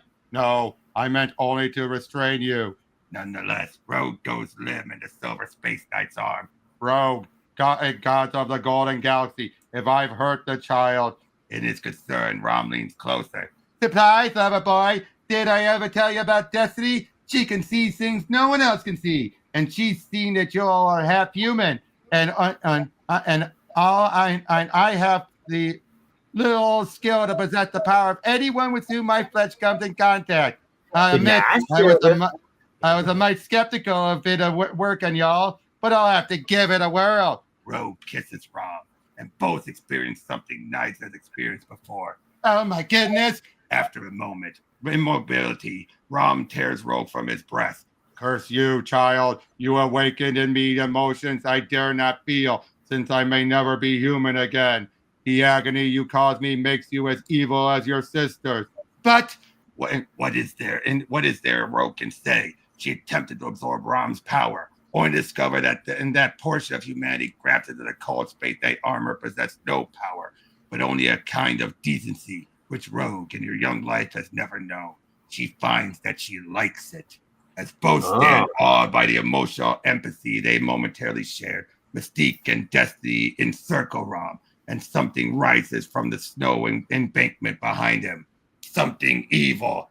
Hybrid. Yes, Rom. Hybrid. And he whom you thought you'd slay. He who shall be the death of you. Oh, dear.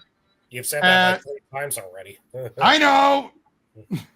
Yeah, big fight and everything. But yeah, leave Rom. No, we got to help him. Rogue, need I remind you that we are evil mutants?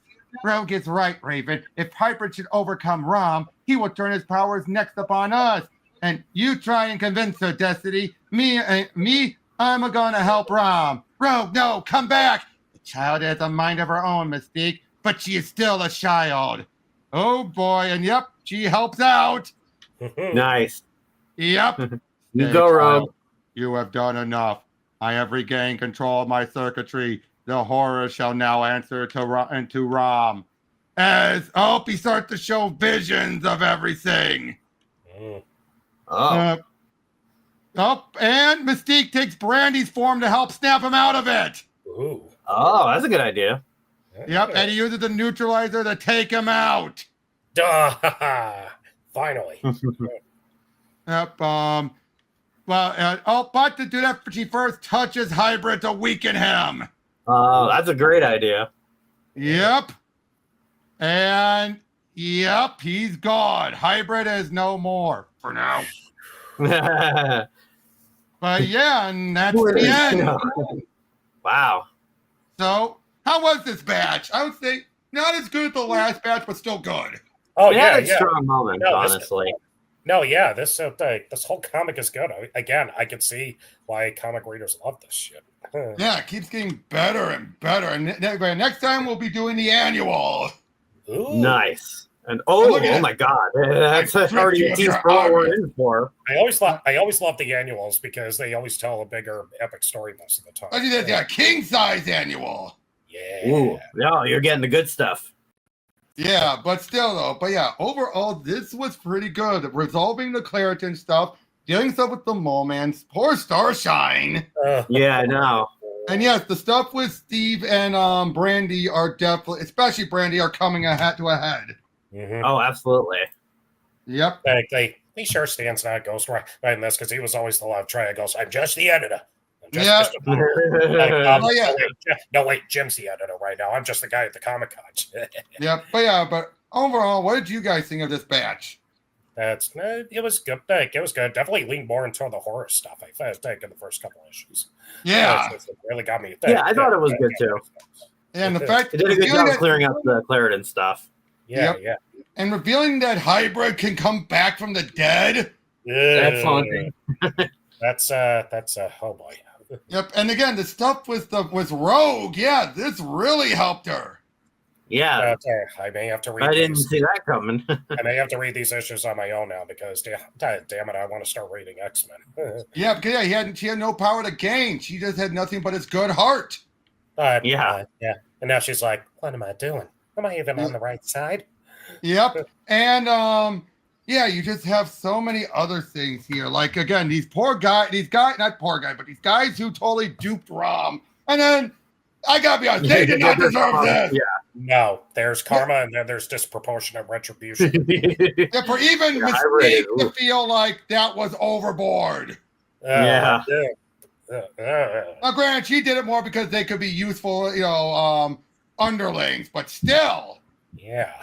Because don't forget, Mystique is a total bitch. She always has been. She's never had any good. Oh, I gotta say, Max Kilborn, him coming back and being useful and everything. But overall, again, this has been really good. Of course, we love Rom. Like I said, but if there was one issue I had was just Starshine's love for Rom coming the hell out of nowhere. Yeah, I think Rom just has that hetero charisma, ladies. I don't know what it is. He knows how to woo everybody. But as Rogue is man of metal. Yeah, but as Rogue has shown, you can't. Despite this whole thing about losing his humanity, he keeps his heart and his soul. No, he is the definition of a pure heart and soul right now. Despite it, and even though he's always wrestling with his humanity. That's the thing I miss. That's the thing I miss about the old Marvel. Everything in that thing is written like Shakespeare, with a feel of a Shakespearean melodrama. But it enticed a lot of the kid to teen readers at the time. And I also like how more and more the Marvel universe is intercepting with Rom. Oh, it is, and it doesn't feel forced. That's the beauty of it. Oh yeah, they just intersected. That's all. Yeah, it's not like, we got to do this Billy Gilly crossover with all these tie-ins. No. They're tapping into minor things here and there. They're tapping into things just like like I said, just minor things. Because that's that kind of just progresses the Marvel universe overall. Right, because that was my problem with every event post-Crisis on Infinite Earths. Got to be all these millions of tie-ins, and we got to stop the ongoing for a minute. Yeah, no kidding. that meant it was Secret Wars. It was just, no, Jim, no, I'm just going to write the 12 pages. You guys do whatever you want and tie it in how you want. Yeah, exactly. But again, overall, go ahead. No, yeah, I was finished. Okay, but overall, this has still been very good, nonetheless. Mm-hmm. Yeah, there isn't really one issue I've disliked. They're all just, there's a lot of heart into them. Yeah. And I hate that I had to speed through it, but I really wanted to get to this issue. I think you could have done it before the 2 hour mark. Only reading the important stuff, but yeah, but otherwise, so much though. But I love it. But the second to last issue, that was mostly action. That I don't mind skipping. This last one, because it's so important to Rogue, I wanted to learn more about her inner monologue. Well, but I think a lot of it is just shown right in her actions here. Once again, hybrid, we get nothing but white backgrounds because it's in the snow. Right. Yeah, just like before. It seems to happen a lot, but when you're around mutants. Those mutants. But I think that's the other thing I also remember of old Marvel. Like, sometimes you don't need, if the artist is really, really good, Jack Kirby, of course, being the first, the art can tell the story even without the dialogue. Right. Dialogue, which is cool. But again, overall, though, like I said, this shows why this is such a great series. Mm-hmm. Yeah. And to think it all started with this little, with this 12-inch toy. But Matt Lowe you never would have expected it. But Matt Lowe saw potential in it. And think about this. We're not even at the halfway point yet. No, we're not. Oh, man. I mean, Matt Lowe's doing this like how what Larry Hammond did for G.I. Joe. Again, it could have just been another toy tie-in. But Hammond's like, I'm a Vietnam veteran. I know. But it helps that there's only one toy. That's true. That's true. With G.I. Joe, you got to think about multiple different vehicles and a lot of characters all at once. But he worked closely with the toys. That's the beauty of it. Plus, I think I feel like giving more attention to Rom though, because he definitely deserves it. Oh yeah. Yeah. Too bad they weren't able to market off of it. Unlike Hasbro, they didn't have anything there to say we get the rights of any characters you create. Right. Which kind of dumb on their part. Come on, imagine they could have a Starshine figure. Think about. I know it's like George Lucas with the toy. He was like, Fox doesn't want the money. I'll keep the money from the toy line. Cha-ching. Fox was like, all right, that's it. Us and all the other studios from now on, we get cuts. We get cuts of all the merchandise. Merchandise is where the real money is made. Fox, why else do we hang out with Michael Jordan, Doc? Yep. I mean, there was a case where they had the character of Circuit Breaker appear in Secret Wars before she appeared in Transformers, just so they could have the rights. Oh. By the way, I've heard news of a Kickstarter to get all of the Transformers Marvel books all into one thing, including the UK stuff. Oh, yeah, they're working on that, yeah. That stuff. I'm hoping it works. I want to read I hope. Yeah, that would be pretty cool. I want to read it. All right. Well, thank you guys for joining me. Thanks, everyone else. And we'll see you guys next time as we see more from the greatest of the Space Knight, Rom. Yes. See you guys on the next one. Good night, everybody. Have a nice weekend.